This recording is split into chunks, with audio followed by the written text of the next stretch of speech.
safe and well. I thought I'd do another like kind of off the cuff video again today, as people seem to enjoy the last one. So today I thought we'd talk about wood. Right, as you know, I try to do everything as different as I can. I don't want all my knives to be the same. It's just the way I want to do it. Even the shapes of them I change. I'll make a standard shape, but then I'll adjust it to the wood, to my hand, to if someone wants something specific, and I'll change it around. Just trying to keep everything individual, really. Stabilising is the process of impregnating the wood with almost like a resin as such, so that it becomes hard, it becomes tougher, less likely to ingress with water, etc, etc, etc. And the process of this is you've got to dry the wood very thoroughly. You want about 0% if you can moisture, and that involves a lot of air drying, a lot of then say a couple of days in the oven at a certain temperature to keep it dry, and then straight into the cactus juice under vacuum so that it sucks all the air out of it. And that might take, well, that will take a day minimum, really. And then once all your bubbles have stopped, once it's stopped sucking everything out it can, you release the vacuum and you just leave it in there. I leave it in there for several days as a rule. Do you want to have a look at this wood? Because it's pretty stunning. Come on, let's have a look. Right, this, look at that, isn't that beautiful? This is walnut. It's all stabilised, everything's stabilised obviously. I'm pretty sure this is walnut root. I've been very lucky that I've been given some beautiful woods by a friend of mine, and you know, I'm extremely grateful. And it's like a puzzle, isn't it? I can never put them back the right way. Anyway, yew. Now this is all English yew, and all of this, apart from a couple, is all local. I try to use everything as local as I can. So this was a local yew.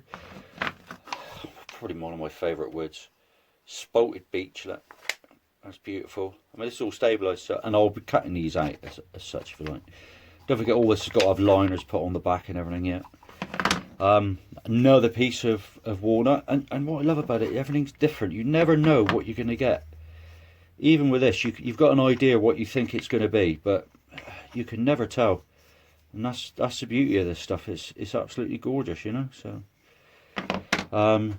this, now, very underestimated in my opinion. Oak.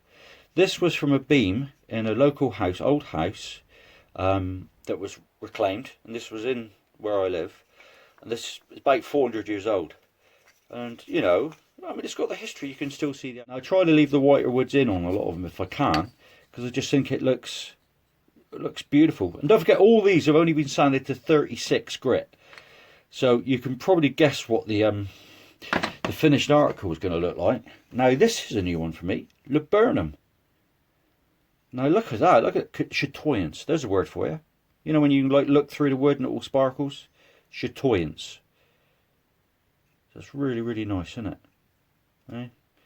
So yeah, there we go. That's another piece of laburnum. I'm going to try that out. And then lastly but not leastly, can you help me on this, guys? I've got given this. Now look at this, that's 36 grit. I don't know what this is. It's extremely light. I've stabilised it, but it's still extremely light. But I don't know what it is, but look at it.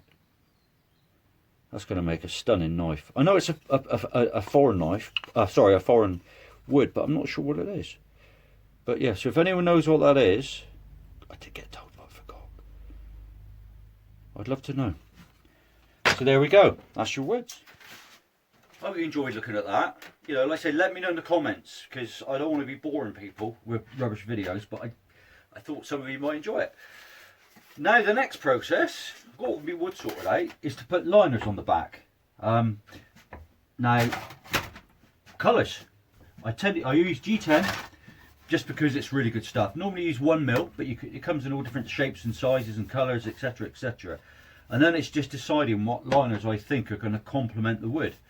I tend to find with stuff like spalted beech, huntsman yellow, or orange as it's called, hunter's orange or something it's called. But that tends to look beautiful with it. So I shall have a think, I shall have a look. I've got lots of different colours here. If any of you guys think you've got some ideas what colours go with what, or if you're interested in any of these, obviously, just let me know. And what I'll do is I'll do another video again in a few days perhaps, kind of putting stuff together and showing you what I do, if it's of interest. But anyway, enough waffling again from me today. Take care everyone. Make sure you check out my Facebook and my Insta if you don't, because as I say, I do post a fair bit on there as a rule. And I'll speak to you soon. Bye!